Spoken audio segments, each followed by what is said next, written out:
Welcome everybody. We're going to be getting started with our presentation in just a couple of minutes here. Feel free to type in your questions using our Q&A feature at any time during the presentation. This applies for those of you who have a Google account. If you do not, just sit back and enjoy, and you can always give us a call if you do have questions. You can also view this presentation from the InterExchange YouTube channel if it works better for you.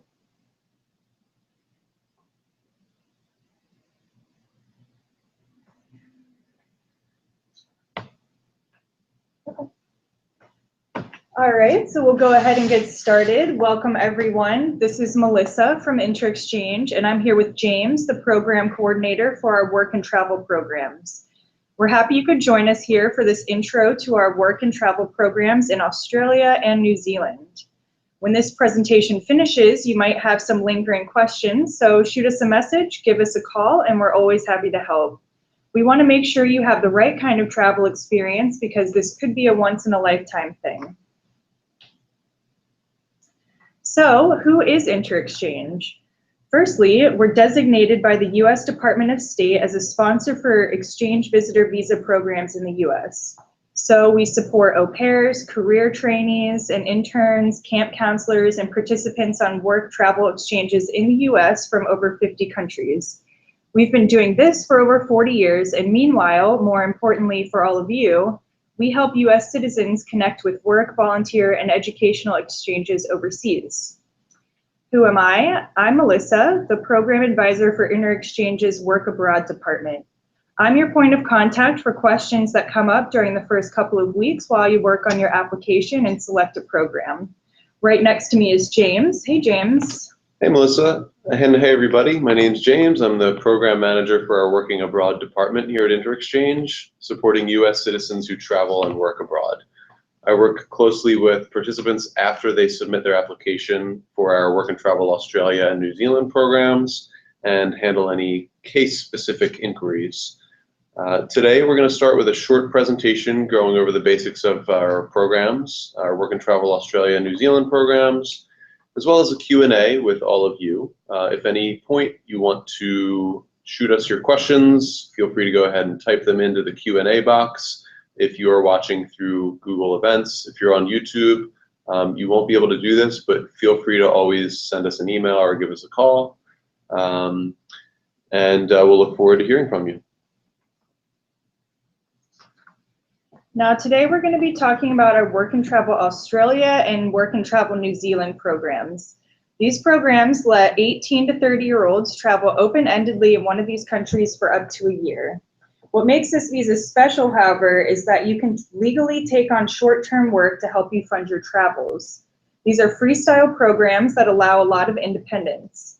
For the New Zealand program and the Freestyle Australia program, we aren't lining up a job for you in advance. You have the flexibility to choose when and where you work and travel, while we provide background and transitional support through a jobs database, friendly staff, transitional accommodation, and more that we're going to talk about. Now, our Australia Outback Work and Travel program that you see at the bottom is a little different. You'll get plenty of open-ended time to travel, but we're also giving you a farm training in the Outback and placing you on a job after that training. We'll talk about that a little later. And these are, of course, government visa programs. In New Zealand, the U.S. citizen visa is called a working holiday visa. In Australia, U.S. citizens get what's called a work and holiday visa. You have to be between 18 and 30 when you apply. Once the visa is granted, you will have 1 year to enter the country, and once you enter the country, you will be able to stay and work from that date for 1 year from that date of entry. Those are the visas that make it legally possible to enter these countries and do what's commonly known as a working holiday program, and what InterExchange calls our work and travel programs. So you may have noticed that the Work and Travel program is a bit different than the other programs offered at InterExchange. So how would we describe this program specifically? Well, it's very unstructured and open-ended, allowing each participant the freedom of choice as to how they spend their time abroad. This type of program is especially suited for independent and self-directed travelers and will require a fair amount of flexibility and ability to go with the flow.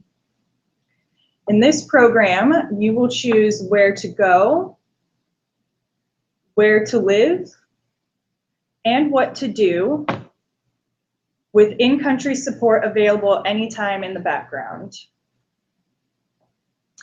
Since we do not line up a job or accommodations for you, you are free to live and work anywhere in the country.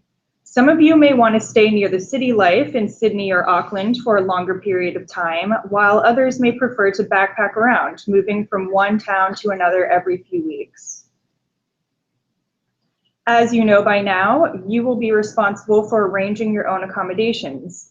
You may be really into camping or comfortable in a dorm-style hostel with multiple beds in each room. If you're interested in settling in or perhaps a bit more privacy, you can always seek out apartments or private rooms in share houses as well. While this program is meant to be able to help you build character, gain skills, try new things, and make a million friends, the jobs often don't require a lot of expertise. Typical jobs available for working holiday people tend to be low skill and short term. For example, warehouse work, fruit picking, hotel jobs, office temp work, ski resorts, event setup, that kind of thing. You might find positions for 1 or 2 days at first, which is great. And later on, you might find something that lasts longer, a few weeks or months. So on this slide, you'll see a few of the jobs that people have taken on. If you can see it closely enough, there's somebody in the top right who worked for a farm, and I guess they were actually selling manure one day, and she totally embraced the job and just had a lot of fun with it. There is a lot of farm work, fruit picking, cleaning, bartending, working in restaurants, ski resorts. We've had people do kayak guiding. We had someone work in the glowworm caves in New Zealand, resorts, hotels. All of these things have one thing in common, which is that they are seasonal in nature. So there's lots of seasonal work available. Again, we're not lining a position up specifically. You have the freedom to seek out jobs on your own, but we're giving you a leg up and support in the background. Again, this is an open-ended experience. We're not structuring your year. You do have to be proactive and friendly, mature, flexible, have a good work ethic and all that. It's all about attitude. This is a photo here of our partner's office. For those of you going to Australia, there's a job desk on the right and a travel desk in the back. And the participants in this photo are actually back in that back room. That's the orientation room. They have kind of a presentation going on. You can probably see a screen if you squint. Looks like they're learning about tax refunds. So that's another one of the little nitty-gritty things that they will help get you set up with when you arrive. It's all about that kind of smoothing the transition so that you don't have to worry about those types of things on your arrival. And of course, giving you a leg up in the job search again so warehouse work, pretty common, lots of farm jobs again. A lot of people do worldwide opportunities on organic farms, in other words, woofing. That is not a paid experience, but this kind of program is really all about stringing together different opportunities to make your adventure come together. With woofing, you get to contact organic farmers directly and organize stays on their farm for free. They house and feed you and help you out for a while, and then you get your backpack and ramble on to the next place. So with woofing, we're actually including that membership just as one more support and one more way for you to potentially string together a few weeks of your time there. It is optional, but it is something that we are including, that membership. Okay, so what are you going to be paying? So as you can see up here, the program fee for both programs for Australia and New Zealand, the freestyle programs, is $745. All of this information is included on each of the program pages, so I'm not going to go into each and every bullet point, but you can see here that we will assist you through the visa process. Both programs include 4 nights of accommodation upon your arrival, either in Sydney, Melbourne, or Auckland, to help you adjust to jet lag and kind of get your bearings, meet some new people, and start looking for jobs before you have to move on. Additionally, you can add on to that with a welcome week program. Some other services that our partners provide are setting you up with a SIM card with a local phone number, opening up a bank account, helping you with resume support. As you can see, also included is the woofing membership, and you will also be given access to different job databases. And so if you ever have any questions or need any advice on where to search for jobs or what's in season and where you should be looking, you can always contact our partner office to advise you during your trip. Next, let's talk about what's not included. There are some additional costs. First, you'll be booking and purchasing your own airfare. You can feel free to use vouchers or frequent flyer miles if you have them, and you can arrive any day of the week. You'll also need to prove that you have access to support funds in order to apply for your visa. For Australia, the amount is 5,000 Australia dollars, and for New Zealand, it's 4,200 New Zealand dollars. You don't need to take this money with you. However, you will want to bring enough with you to get you through the first couple of weeks until you can start pulling a regular paycheck.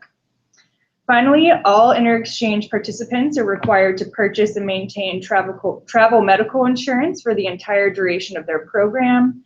This covers things like emergency evacuation, repatriation, and sometimes things like lost luggage or flight cancellation fees. We are happy to offer some suggestions for coverage plans, or you can speak with your current insurance provider to see if they offer anything else.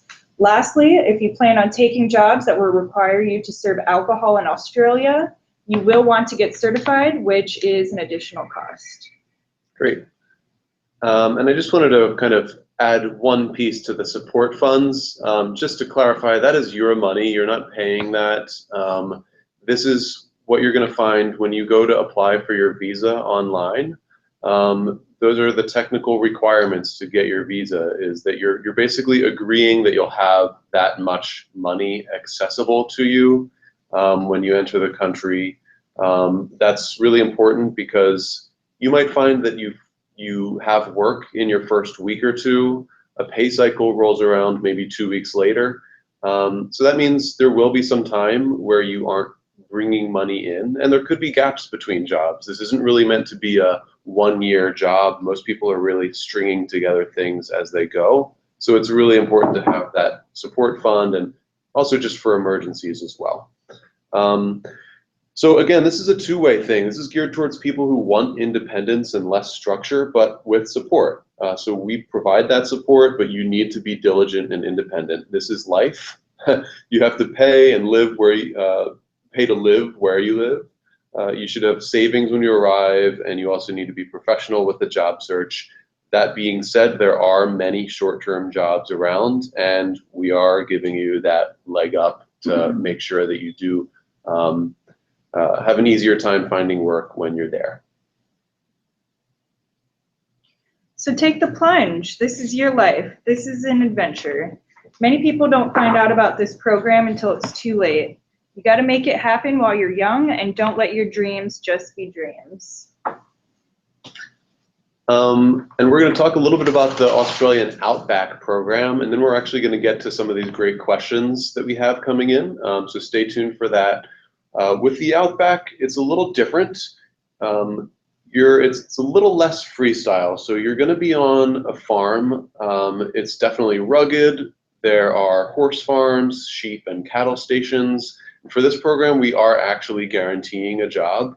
So what happens with the Outback program only is that you'll meet the group at Brisbane Airport on a Thursday morning. You're going to head to the beach for 4 nights just to get over the jet lag. We don't want anybody to be tired when they get on the farm training. You might be working with chainsaws around large domestic animals. We want you to be totally rejuvenated and awake for that. So 4 days recovering at the beach, make your way inland with a group for a 5-day training on the farm in the Outback. And then a job will be confirmed for you during the training period. So you're gonna start work generally within a few days after training. You will transfer from the training farm onto your job. The jobs typically last a couple of months, maybe 3, maybe 4, after which you can take your savings and travel and then set up another job with our help. And we will help you organize additional jobs if you want our help. As long as you haven't been fired or walked away from a job without notice, we will continue to help you so you can work for a few months, travel a bit, go back to work, all up to 1 year on this visa. The details of this program are a little bit different, so check it out online or, of course, give us a call. Now, Melissa's going to talk a little bit about the application timeline. Yes, hopefully you're all super excited and have your cursor hovering over the sign up button on our website by now. I'll tell you a little bit about the application timeline. First, you'll start your online application, like I said, on our website. On each of our program pages, you'll find a big blue button that says sign up. Just click that and you'll enter in some information and start your online application. In step 1, you will select your program if it's not already done for you. This is really important because each program has different requirements for the application, so you'll have to make sure that you select in step 1 the correct program. In step 2, that's the place where you'll enter some personal data and information. It's mostly just filling in some fields. In step 3, that is the documents section. There's a big button at the top of step 3 that says program-specific application documents. You'll click on that, and that is where you will find all of the different documents for your specific application. For the work and travel program, it's very, very simple. There's only, I think, 3 different documents, one of which is a medical check, so just be aware that you will have to schedule an appointment with your doctor. Step 4 is to pay the $250 program fee deposit. You'll pay that online, and we will process it manually the next business day, at which point your submit button will be activated, and you can officially submit your application. After you've submitted, James will reach out within 1 to 2 business days for a one-on-one informational phone call. He'll go much more in depth about the program, expectations, the details, the visa process, and how to prepare for the trip. Next, we'll confirm your participation. You'll apply for your visa online and start shopping for plane tickets. At this time, you'll also pay the remainder of your program fee. And that's it. You're ready to go.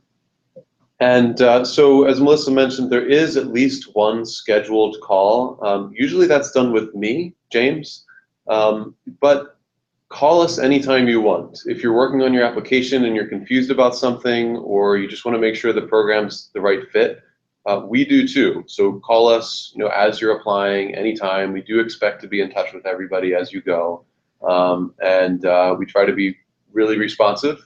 We generally respond within a day, and we always like talking to you. So we're going to get to some FAQs now, but I think it might be a good time to check in on some of these questions that are coming in from some of you guys.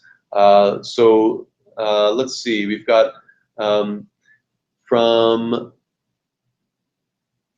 Angela Fox about how long does it take to obtain an Australian work and holiday visa for a US citizen? So Angela, if you're still there, and for everybody else, one of the great things about a working holiday visa is that for Australia especially, you're going to go online and get this. And in our experience, some of these visas are processed within a matter of a few days. For Australia, we've had people have their visa approved on the same day, and they call in and ask, is this my visa, or are they just saying that they've got my application? Because it's really that fast in some cases. Don't bank on that, because we've also in some cases seen it take a week or two, but almost all the time for Australia, these things are approved within a few days or a week. For New Zealand, it's about the same, maybe a little bit longer. I would definitely allow at least a week or two. The longer that you plan ahead, the better. But if you're hoping to travel soon on short notice, just let us know and we'll do our best to get you set up. But it's a very straightforward visa process. Again, done online. For New Zealand, the visa's free. For Australia, it costs about 440 Australian dollars.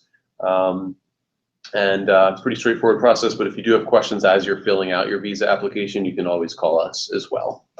Okay, so a couple questions about getting paid.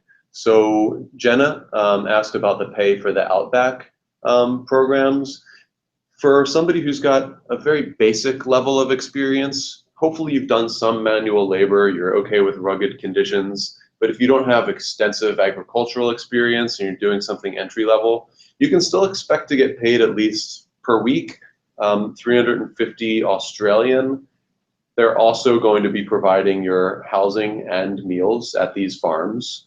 So you don't have to pay accommodation. You're going to be out there. These farms are pretty remote sometimes. So most people, when they're working, and when they're traveling, they're traveling. So for a few months of work, you might not actually be spending a lot of money, if any.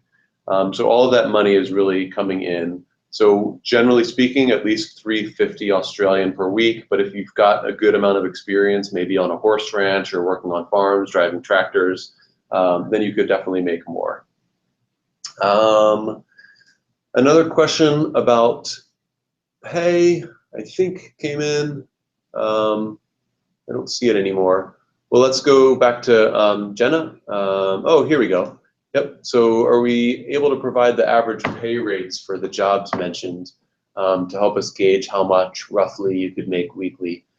The minimum wage in New Zealand right now, I believe, is 15.25 New Zealand dollars, which is over 10 US. In Australia, it's also over $15 an hour. The jobs in Australia tend to pay, looking back on the most recent jobs report from our partner for members of this program, they're usually earning around 21, 22 Australian dollars an hour.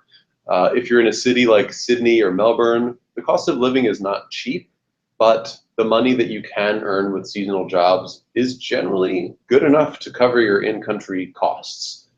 Again, as we mentioned before, very important to have some savings before you go to get started and between jobs, but these jobs do tend to pay quite well, and it is meant for you to be able to cover your costs while you're in the country. Naturally, if you're sharing a room in an apartment, you're going to save some money, and especially if you're in a place like Sydney or Melbourne, or maybe Auckland as well, then it is a good idea to share a room if you're okay with it. And there's definitely lots of people looking for rooms. You'll probably meet some during your orientation session or at the hostel when we book you for those first 4 nights on the program. James, may I add something to that? Absolutely. So I get a lot of questions about what types of jobs, whether you can get career-related jobs, stuff like that in this program. And while that's possible, since you are going to be, a lot of you will be funding your own travels, it's very important to remain open-minded and flexible with the types of jobs that you take. So you may go into it preferring, obviously, maybe a longer-term, more secure job, but it may behoove you to be open to more like weekend gigs type of jobs, or just a few day type of event setting up or something like that, just so that you have some money coming in. You can continue looking for a more serious or more like semi-permanent position while you're doing that. But the pickier you are, the harder time you're going to have finding a job, and thus you're going to be facing some financial trouble. So as long as you're open-minded and flexible with what type of work you do, you should be just fine. Yeah, that's a really good point. And we actually often answer the question of, can I work in my career field? And we always say, absolutely, search for jobs that are within your field of interest, but the jobs that typically come up most readily are these seasonal positions, hospitality, resorts, farm work, and that kind of thing. So keep your options open. Don't do anything that you're not comfortable with, but absolutely sit down with our partners in country, and they'll be happy to help point you in the right direction and hopefully get set up with something in your field. But again, generally speaking, it's going to be more seasonal work. A couple more questions coming in. For hourly jobs, have participants been able to get a good amount of hours during the week, i.e. 30, 40 hours per week, so that we have the opportunity to bring in steady cash flow? So there's a lot of different ways that could work. You may find a full-time job. There's definitely a lot of part-time work or short-term. It's all about being able to string different things together. If you're there for a full year, you probably can expect to work a full-time job at some point.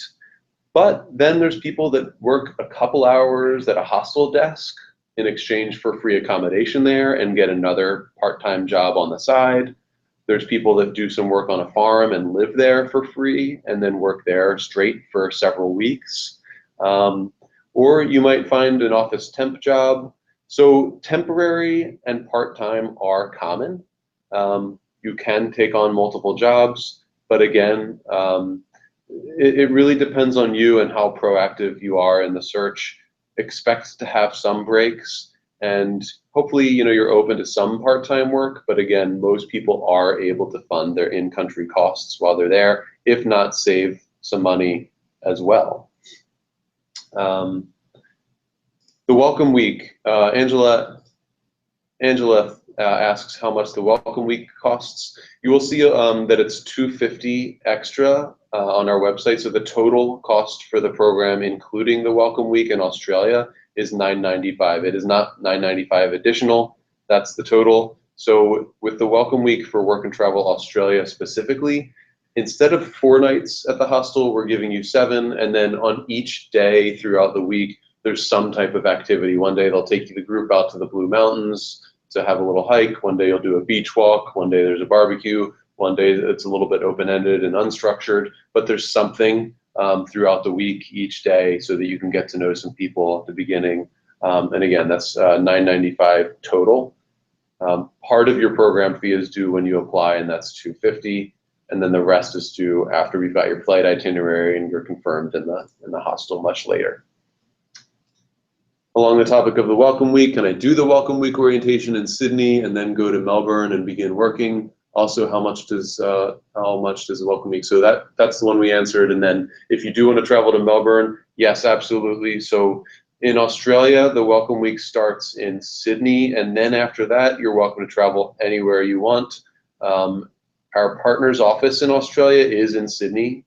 So if you want to sit down and talk to somebody personally, that's where they're going to be, but you're always welcome to contact them through phone or email. And they actually now happily do have a small office in Melbourne. So they have a growing support system there. At the moment, it's just a one-man show, but they're building on this. It's a very new thing. But wherever you are in the country, you do have support.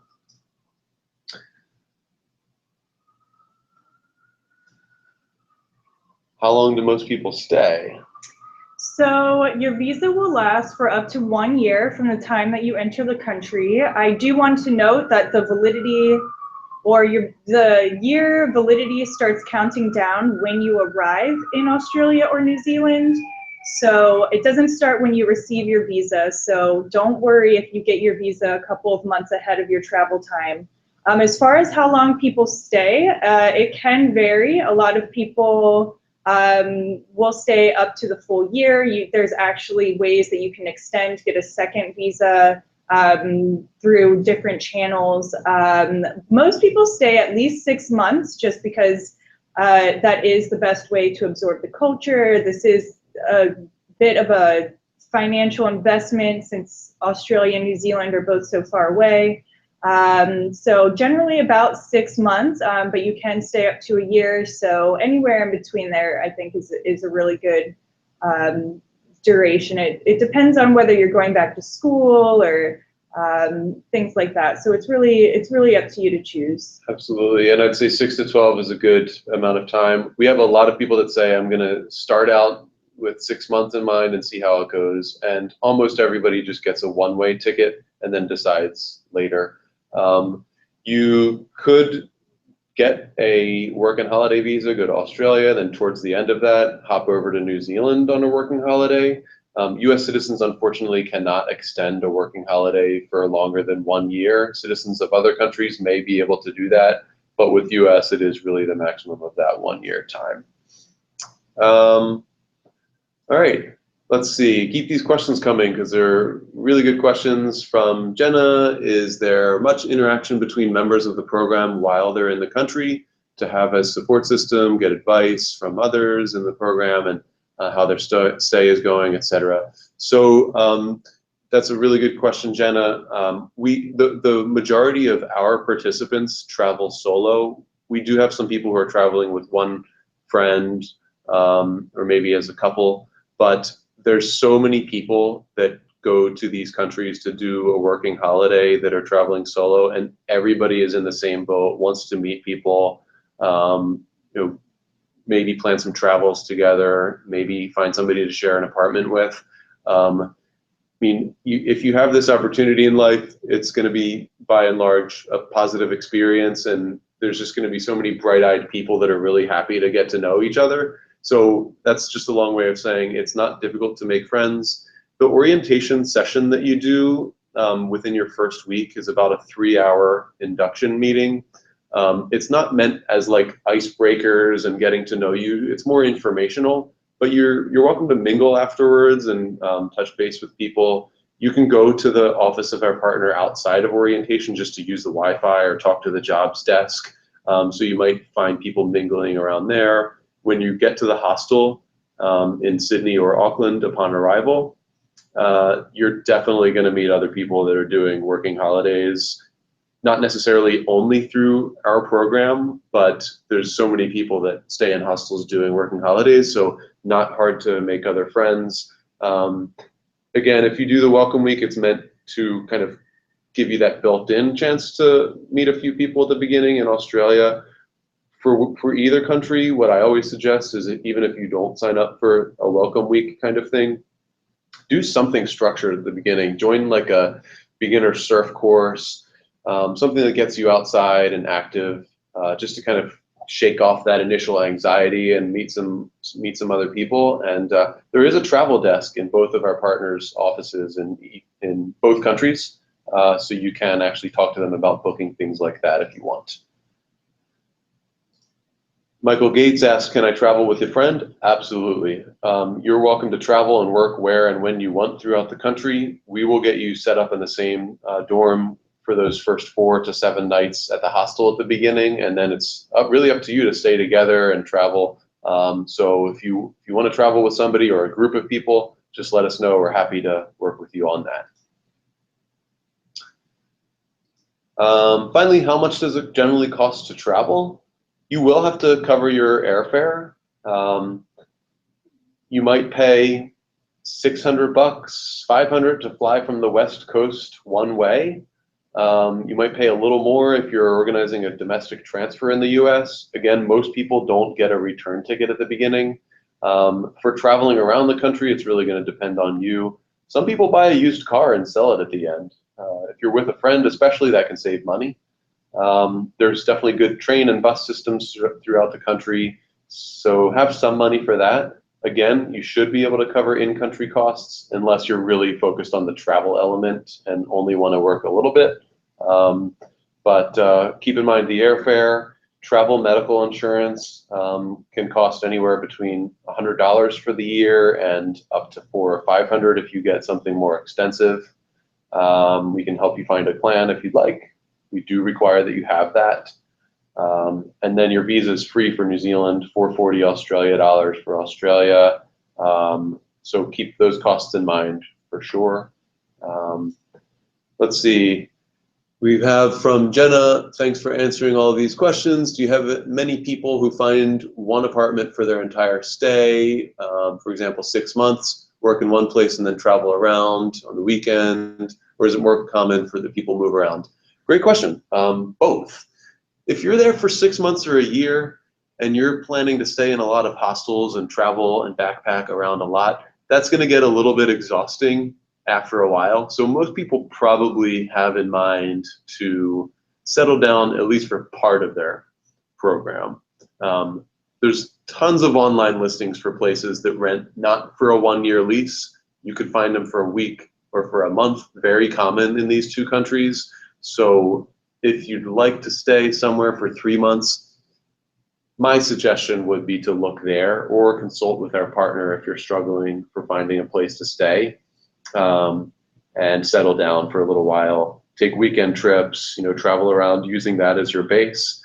And then if you have a time during your program where you want to travel for several weeks, you'll probably want to cut that rental, cut your time in that apartment to 2, 4, 6 weeks, and then go traveling. No reason really to have an apartment for several months if you're not going to be there, obviously, But so we do have both scenarios there. But if you're hoping to find some steady work, you'll probably want to settle down for at least part of your time there. Great. So let's get to some of our kind of standard FAQs. And if you do have any other questions during this process, feel free to continue to keep those coming along. When can I do these? Anytime. Apply in advance if you want. We can generally get you going with 1 month notice, sometimes shorter. Better for you if you start planning this a few months in advance. The only time I don't suggest traveling is around those December holidays, Christmas, New Year's. That's getting into the summertime and things can get busy with booking hostels and so on and so forth. So maybe avoid that season for arrival, but otherwise you can arrive anytime throughout the whole year. For the Outback program, it's arrive any Thursday. If you add a welcome week with Australia, there are specific dates on our website. Can I bring a friend, spouse? Absolutely. Ideal for friends, groups, couples. For the Outback, since we are placing you on a specific job, having 2 people placed at the same farm is a little bit more challenging. We can do it, but you might need to be just a little bit more flexible in terms of the job placement. Somebody asked this already, but just to recap, can I meet other people on the program? Absolutely. Almost 100,000 people from all over the world did working holidays in Australia last year. Most of them are looking to make friends. Our partners can help you connect. And that's actually one of the beautiful things about a program like this. You're going to meet people, not just local Australians and other people from the US, but you're going to meet people doing a visa program like this from many other countries. So who knows, maybe you go traveling elsewhere and reconnect with those friends later on in life.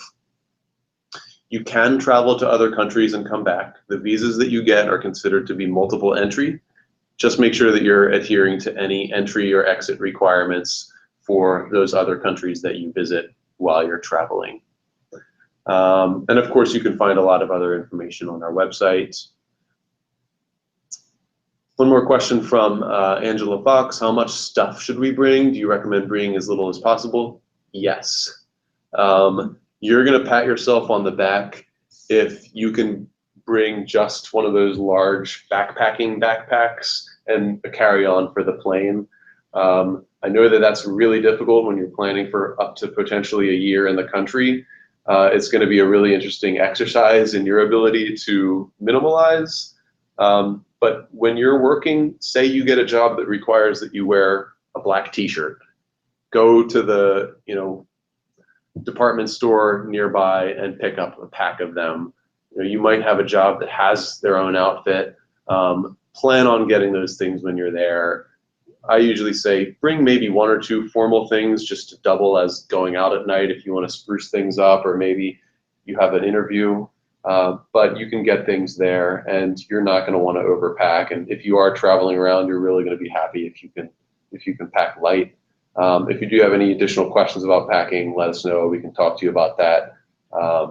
Yeah, always happy to help with those things. Do we have any other slides to click through at all? Nope, just some photos. A couple of last-minute photos, and of course, contact us anytime. We've got some Sydney landscapes here. Luna Park is one location where a lot of our participants have worked. Usually they do like a massive hiring at some point during the year to have people work as ride attendants or work at like the popcorn stand or things like that. It's a theme park. So you'll see that, and then you've got some photos of just the job boards and travel listings in our partners' offices in New Zealand. Some more Sydney shots, and then of course the hosting center in Sydney on the right. You see some of the freestanding computers just for your use if you want to hang out there ever. There's the hosting center again, and a couple people on the computers. And then on the left, so the right is Sydney. That's the office of our partner in downtown Sydney. It's about a 5-minute walk from the hostel where you're going to be staying, which is called Wake Up. And then on the left, there is the hosting center for New Zealand. You're going to have your membership card, walk in, there's a front desk, there's a jobs desk, there's a travel desk. And that's actually directly across the street from the hostel where most people on this program stay, right down there on Queen Street in Auckland. On the right there is, so that on the left is a Sydney landscape, and then on the right there's Jeff at the travel desk. You see a billion brochures in the background. They can book trips for you. You don't have to book travel through the program. They're really super knowledgeable about where to go to do a really cool overnight scuba diving training up in the Barrier Reef, or do the Rotorua rafting down in on the North Island in New Zealand. So both offices do have a travel desk. Compare prices. You know, they're really helpful, and at the beginning of your program, you might book things through them. You probably become a little more independent as you go. Did another question just pop in? Yep. Ah. Okay. So is it true that there are national parks there? Do they provide housing? Especially New Zealand. I mean, obviously, most people that go to New Zealand want to go to explore parks and go hiking. Lots of great camping. And if you find a job at a national park, probably you're going to have some kind of housing there. It really depends. Like I said earlier, we had a participant who did work in a glowworm cave, guiding visitors to the caves on the South Island. Of course, there's a lot of great parks in Australia too. And you might join like a volunteer conservation initiative too. So I just wanted to throw that out there, that we do have a volunteer program. We're happy to connect you with our partner there directly if you want to just do a couple of days volunteering at a park, or on a conservation initiative more broadly. But in terms of housing and working at parks, that's really going to depend on the specific job. Doesn't hurt to reach out in advance. Shoot us an email. We could check in with our partner as well, see what might be available these days too.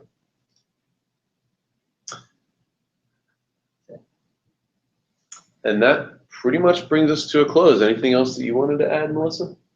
No, I think that was it. Just we are here in the office 10 a.m. to 6 p.m. Eastern Standard Time, Monday through Friday. So myself, the program advisor, as well as our program coordinators are happy to answer any questions that you have. You can see our phone number on there at 800-597-3675. Our department email is workabroad@interexchange.org. And I'm sure you're all familiar with our website, interexchange.org. We look forward to hearing from you personally. So if you have any questions, please don't hesitate to reach out. Have a great week. Thanks, Melissa, and thanks to all of you.